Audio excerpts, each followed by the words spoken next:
अपने जिया study hub में। और आज अपन एक बहुत ही शानदार कंसेप्ट के बारे में चर्चा करेंगे। कंसेप्ट ये है कि जो आप लोगों ने ग्रंथियां स्टार्ट की हम लोगों ने, उस ग्रंथियों के अंदर ही एक सबसे महत्वपूर्ण ग्रंथि आती है जिसका नाम है पेनक्रियाज या अग्नाशय ग्रंथि। पेनक्रियाज जो ग्रंथि है, पेनक्रियाज जो ग्रंथि है उसको ध्यान से देखना। पेनक्रियाज ग्रंथि को अग्नाशय ग्रंथि कहा जाता है। अग्नाशय ग्रंथि कहा जाता है। पेनक्रियाज या अग्नाशय जो ग्रंथि है दोस्तों, वो क्या करती है, आप लोगों के सबसे पहले तो एक पेनक्रियाटिक जूस का स्रावन करती है। पेनक्रियाटिक जूस या इसे अपन बोलेंगे अग्नाशय रस का स्रावन करती है। अग्नाशय रस का श्रावण करती है। दूसरा ये जो है वो आप लोगों के एंजाइम का श्रावण करती है, एंजाइम का भी श्रावण करती है। और तीसरा जो है ये आप लोगों के हार्मोन का भी सीक्रेशन करती है। हार्मोन्स का भी क्या करती है, सीक्रेशन करती है। जब कोई भी ग्रंथि, जब कोई भी ग्लैंड तीनों प्रकार के रस का श्रावण करती है, अग्नाशय रस, एंजाइम और हार्मोन, तो इन तीनों को मिलाकर जो ग्रंथि बनती है उसे अपन कहते हैं मिक्स्ड ग्लैंड।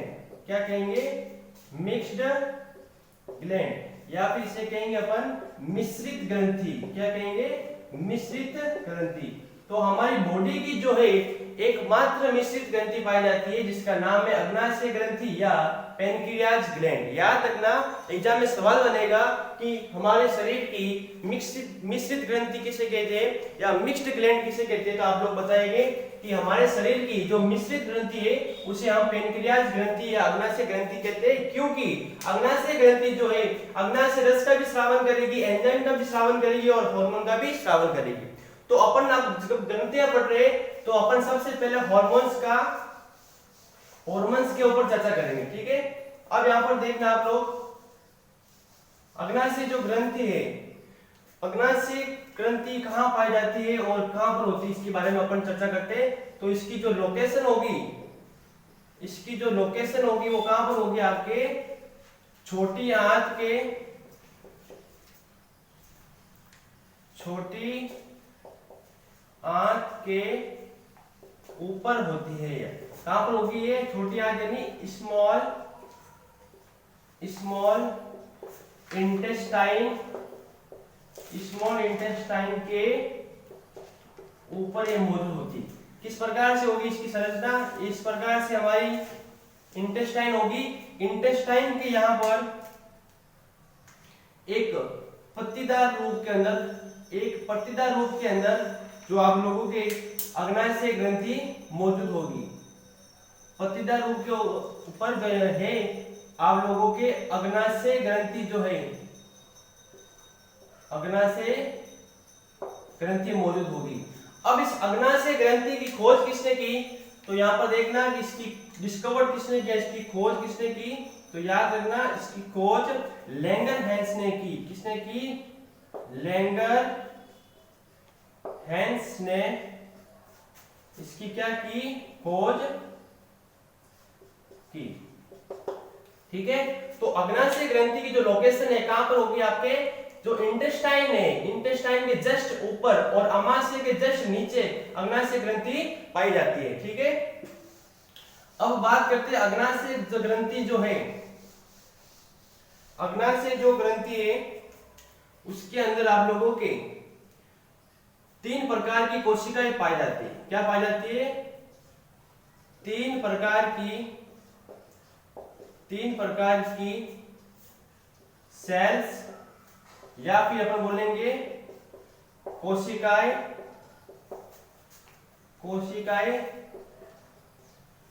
पाई जाती है। कौन कौन सी कोशिकाएं पाई जाती है, तो अच्छी प्रकार से देखना। ये आपके अग्नाशय ग्रंथि हो जाएगी। यहां पर 3 प्रकार की जो है वो क्या पाई जाएंगे, सेल्स पाई जाएगी, कोशिका पाई जाएगी। सबसे फर्स्ट वाले भाग को अपन बोलते हैं अल्फा सेल्स या अल्फा कोशिका, अल्फा सेल या अल्फा कोशिका।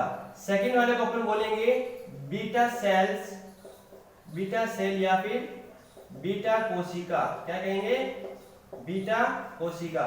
और थर्ड वाले को अपन बोलेंगे डेल्टा सेल या फिर डेल्टा कोशिका, डेल्टा सेल या फिर डेल्टा कोशिका। तो याद रखना अग्नाशय ग्रंथि के अंदर 3 प्रकार की कोशिकाएं पाई जाती है, अल्फा सेल्स, बीटा सेल्स और डेल्टा सेल।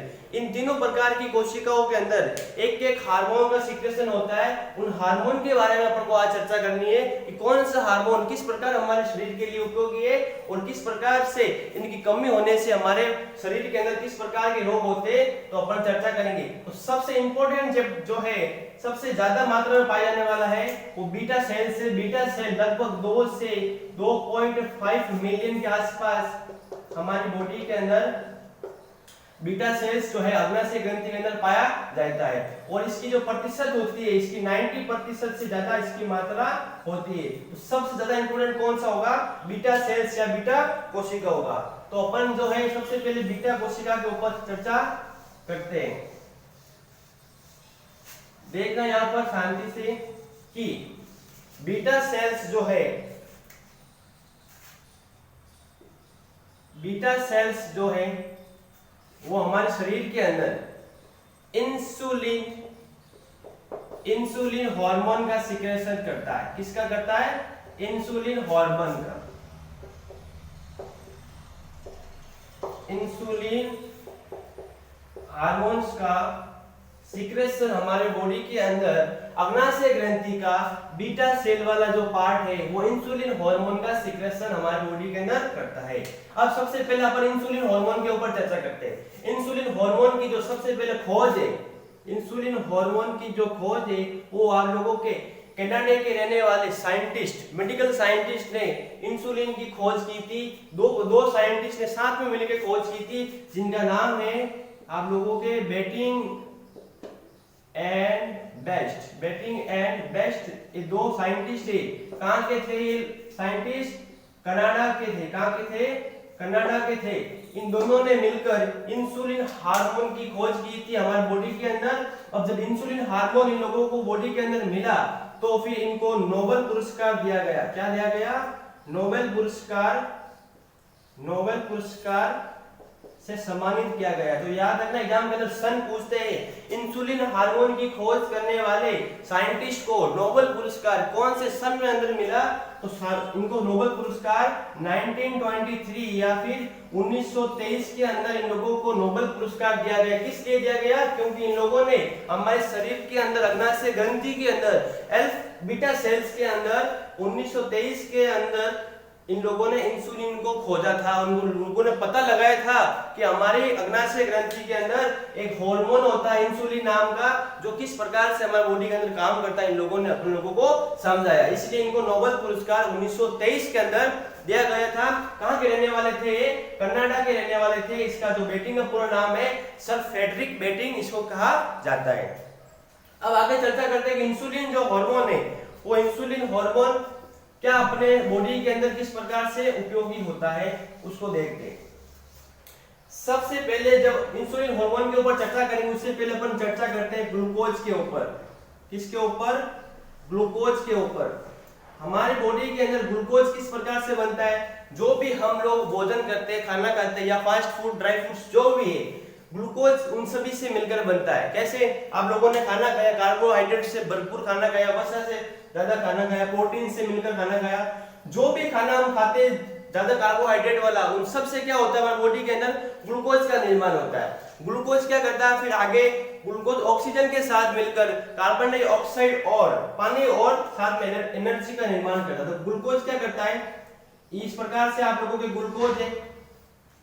अब ग्लूकोज क्या करेगा, आप लोगों के बॉडी के अंदर ऑक्सीजन साथ में होती है, क्योंकि हमारे बॉडी के अंदर सांस लेने के ऊपर 21% जो है ऑक्सीजन आता है। तो ऑक्सीजन के साथ रिएक्शन करके, अभिक्रिया करके, इस सबसे पहले तो आप लोगों के कार्बन डाइऑक्साइड का निर्माण करता है, उसके बाद आपकी बॉडी में जल का निर्माण करता है, पानी का निर्माण करता है और साथ में एटीपी का निर्माण करता है। इस एटीपी को ही हमारी बॉडी की क्या कहा जाता है, एनर्जी या फिर ऊर्जा कहा जाता है। क्या कहा जाता है, एनर्जी या फिर ऊर्जा कहा जाता है। एटीपी की फुल फॉर्म मैंने आप लोगों को कई बार बताई, इसकी फुल फॉर्म होती है adenosine triphosphate. Adenosine try phosphate जो है इसकी फुल फॉर्म में। इस रूप में हमारे बॉडी के अंदर क्या बनती है, एनर्जी का निर्माण होता है एटीपी के रूप में। तो हम लोगों ने भोजन किया तो भोजन के अंदर ग्लूकोज हमारे बॉडी को मिला। ग्लूकोज क्या करेगा, ऑक्सीजन के साथ अभिक्रिया करके CO2 और H2O का निर्माण करेगा और साथ में ऊर्जा का निर्माण करेगा।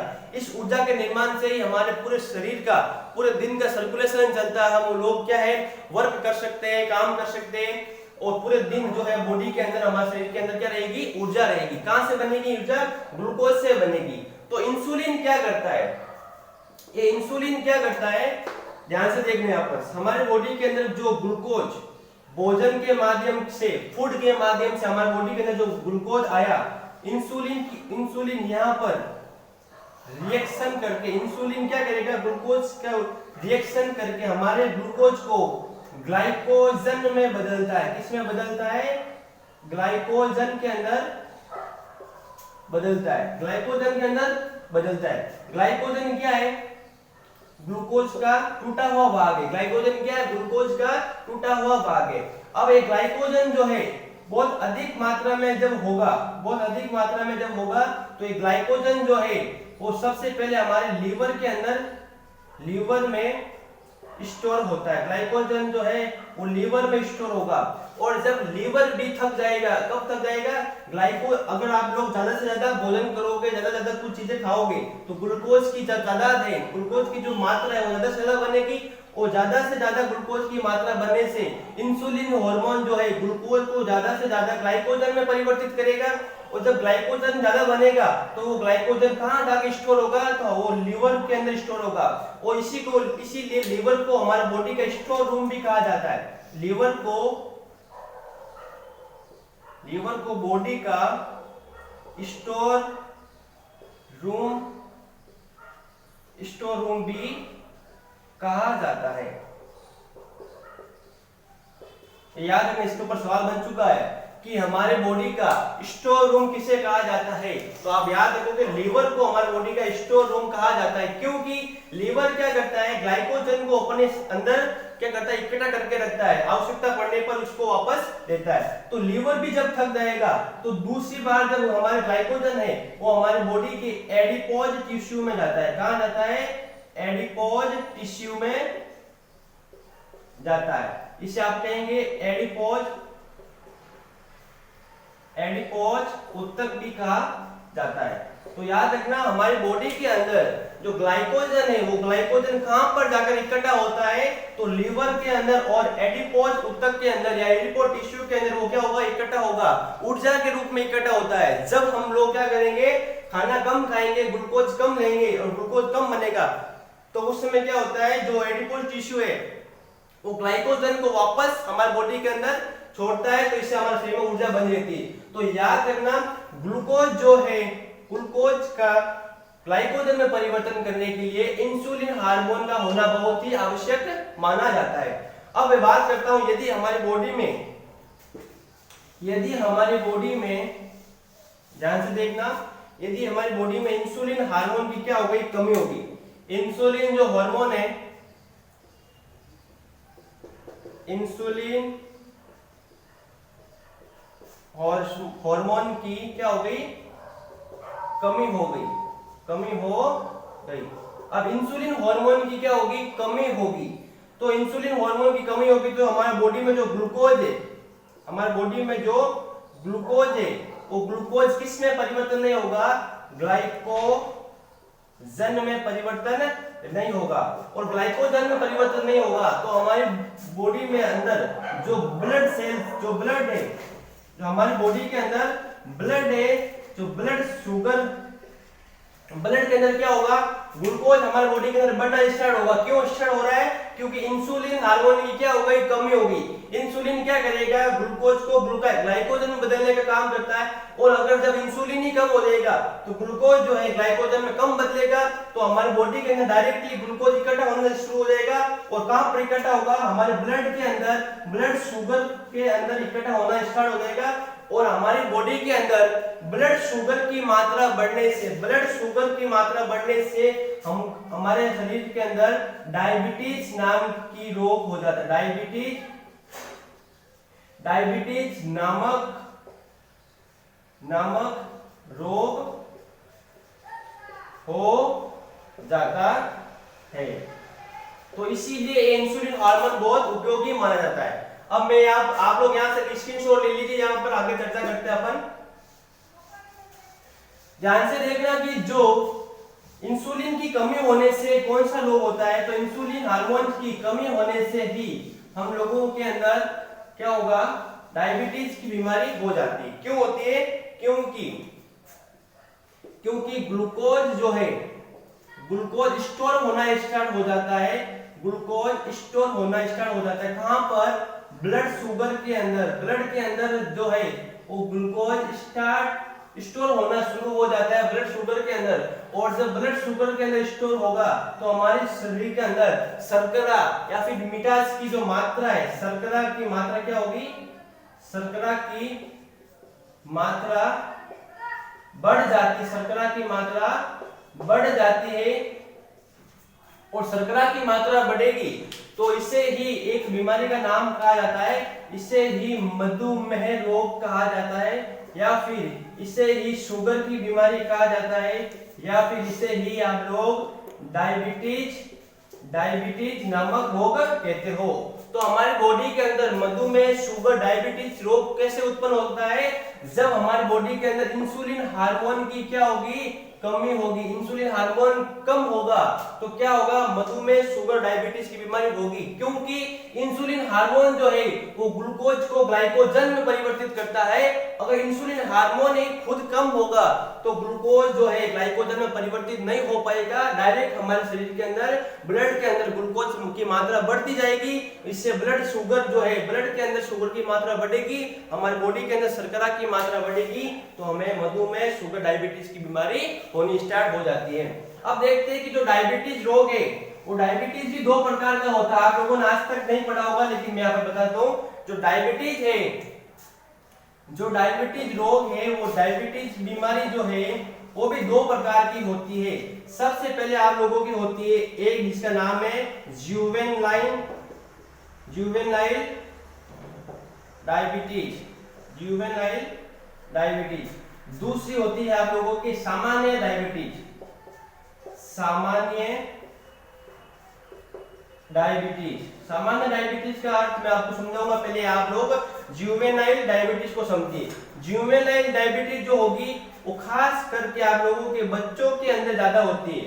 बच्चों के अंदर, चाइल्ड के अंदर ये ज्यादा पाई जाती है, क्योंकि बच्चों के अंदर ये डायबिटीज जो है इसे आप जेनेटिक्स डायबिटीज या फिर इसे अपन लोग आनुवांशिक डायबिटीज भी कहते हैं। आनुवांशिक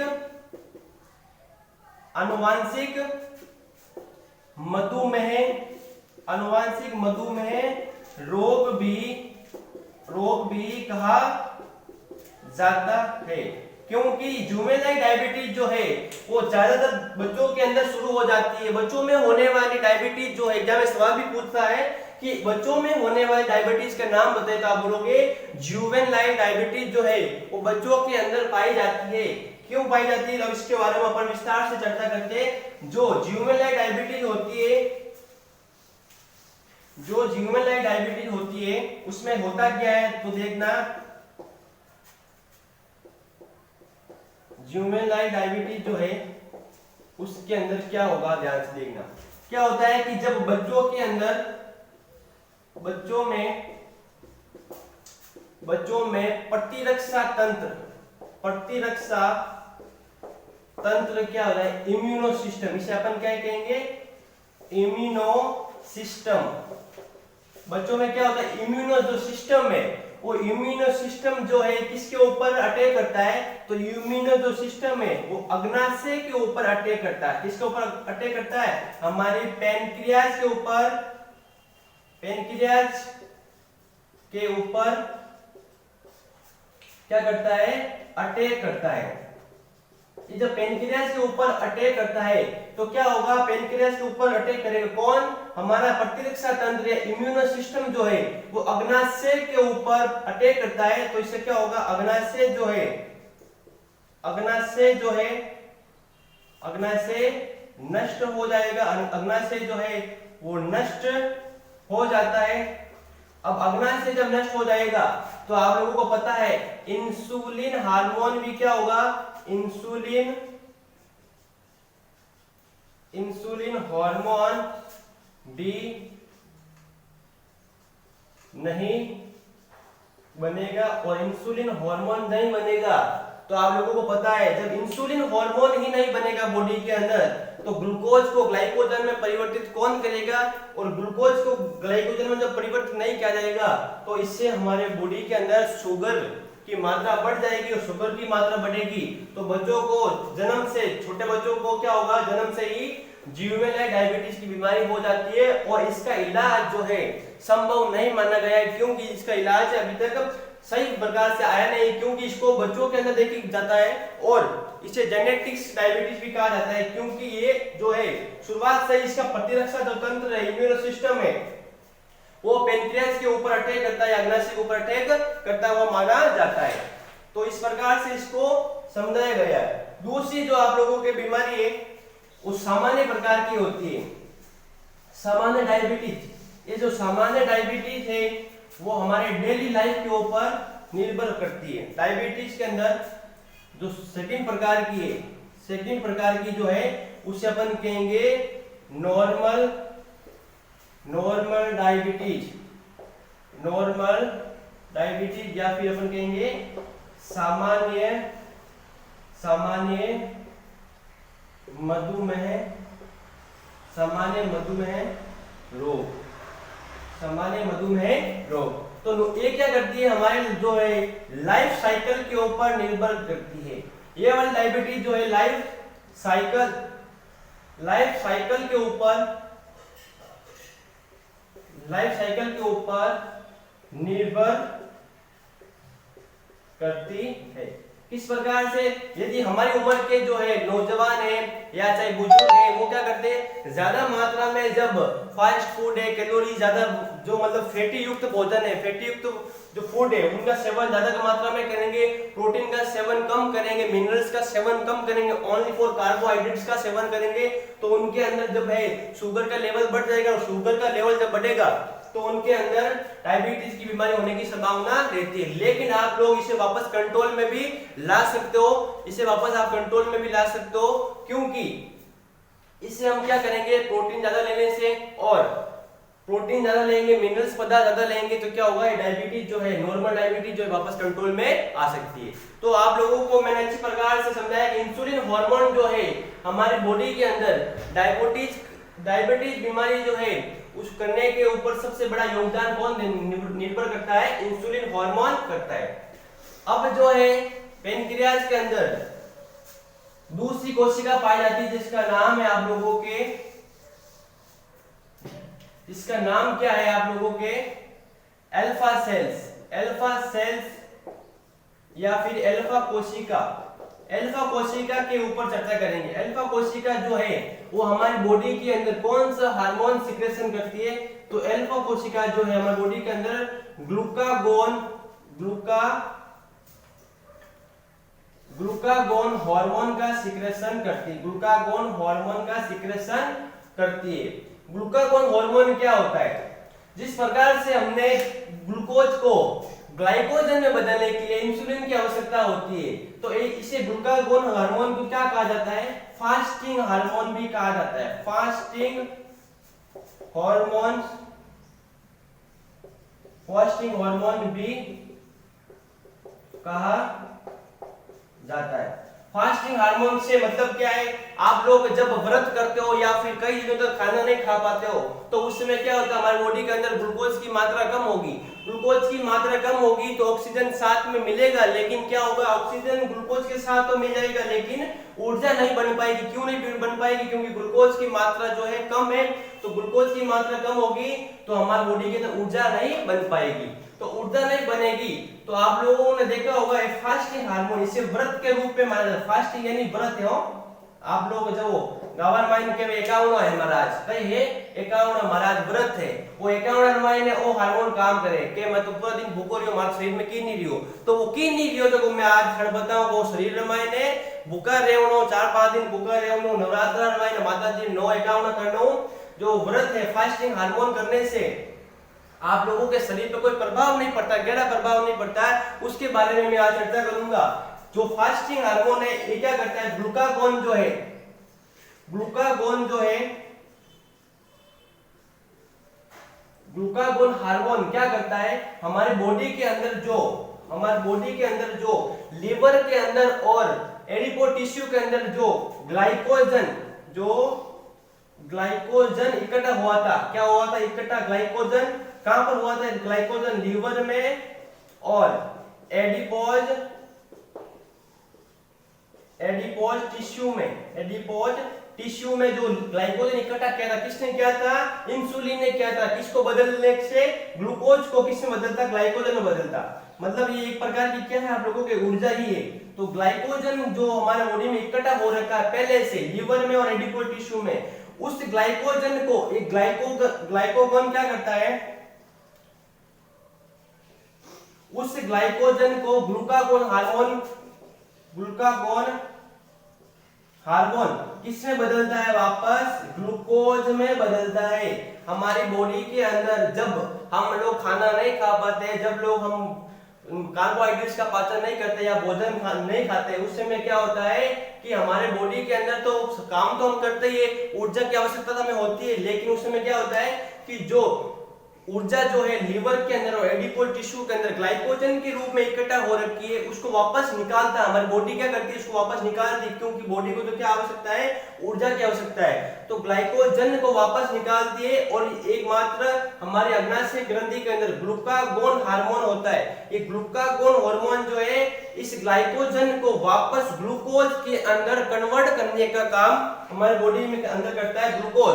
अब इस ग्लूकोज के अंदर क्या होगा, ऑक्सीजन मिलेगी, तो ऑक्सीजन मिलते ही इसके अंदर आप लोगों के CO2 और जल बनेगा, CO2 और जल, और साथ में क्या मिलेगी, आप लोगों को ऊर्जा या ATP मिलेगी। तो इस वापस इस एटीपी को बनाने के लिए ये ग्लाइकोजन काम आता है, कहां से, जब लीवर में और एडिपोज टिश्यू में जमा हो रखा था पहले से। कौन सा हार्मोन ये काम करता है, ग्लूकागोन हार्मोन ये काम करता है, वापस ग्लूकोज बनाता है, ग्लूकोज के अंदर ऑक्सीजन मिलेगी और हमारे शरीर में एटीपी के रूप में ऊर्जा संचित होगी। ठीक है, तो अल्फा सेल से निकलने वाला जो हार्मोन से, ग्लूकागोन हार्मोन से, और इसकी जो खोज है, इसकी जो खोज है वो मुरलिन एंड कैमलिन ने की थी। मुरलिन एंड कैमलिन नामक दो साइंटिस्ट थे, इन्होंने हमारे बॉडी के अंदर ग्लूकागोन हार्मोन की क्या की थी, खोज की थी। तो अब एक लास्ट और हार्मोन है जो हमारे शरीर के अंदर बीटा सेल्स नहीं डेल्टा सेल से निकलता है। कौन से सेल से निकलता है, डेल्टा सेल से निकलता है। हमारे पेनक्रियास के अंदर जो डेल्टा सेल्स है, जो डेल्टा कोशिका है, डेल्टा कोशिका जो है वो एक हार्मोन का स्रावन करती है जिसे हम बोलते हैं सोमेटोस्टेटिन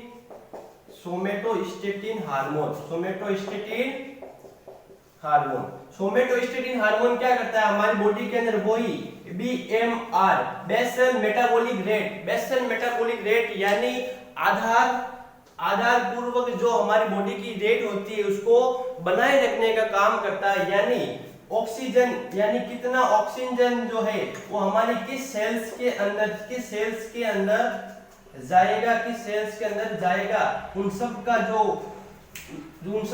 नजर रखने का काम जो है वो हमारे सोमेटोस्टेटिन हार्मोन की मौजूदगी में होता है। BMR यानी बेसल मेटाबॉलिक रेट हमारी बॉडी की जो होती है उसके ऊपर निगरानी रखने का काम आप लोगों के डेल्टा सेल्स कहां पाया जाएगा, अग्नाशय ग्रंथि के अंदर पाया जाएगा। और अग्नाशय ग्रंथि के अंदर डेल्टा सेल जो है सोमेटोस्टेटिन हार्मोन का निर्माण करता है, जो BMR को रेगुलेट करने का काम करता है। बेसल मेटाबॉलिक रेट उपापचयन की क्रिया है, हमारी बॉडी की जो पाचन क्रिया उपापचयन की क्रिया है, उस उपापचयन की क्रिया को बनाए रखने का काम कौन करेगा, सोमेटोस्टेटिन हार्मोन करता है। कहां से ये जो कहां से बनता है, तो याद रखना अग्नाशय ग्रंथि से बनता है। कहां से बनेगा, डेल्टा सेल से सोमेटोस्टेटिन हार्मोन का निर्माण होता है। तो आज अपन लोगों ने बहुत ही इंपॉर्टेंट चैप्टर के बारे में चर्चा की। डायबिटीज नाम तो सुना, लेकिन डायबिटीज होवे की करे इलाज है की कर आप इन्हें कम कर सकेगा, कितनी प्रकार की डायबिटीज रहे की कर ग्लूकोज बने की कर आप भोजन करा, सब ऊपर मैं आज आप लोगों ने आशा करूं कि मैं आप लोगों ने आज बहुत बढ़िया तरीके से समझाया हूं। और आप इन वीडियो ने बहुत ज्यादा शेयर कर दो, लाइक कर दो, सब्सक्राइब कर दो हमारे चैनल ने, ताकि मैं इनू भी अच्छो कंटेंट आप लोगों के वास्ते लेना सकूं। बहुत बहुत धन्यवाद और बने रहिए हमारे साथ। सब्सक्राइबर कीजिए हमारे चैनल को, साथ ही बेल आइकन का बटन दबाएं ताकि आपको हमारे वीडियो सबसे पहले मिले।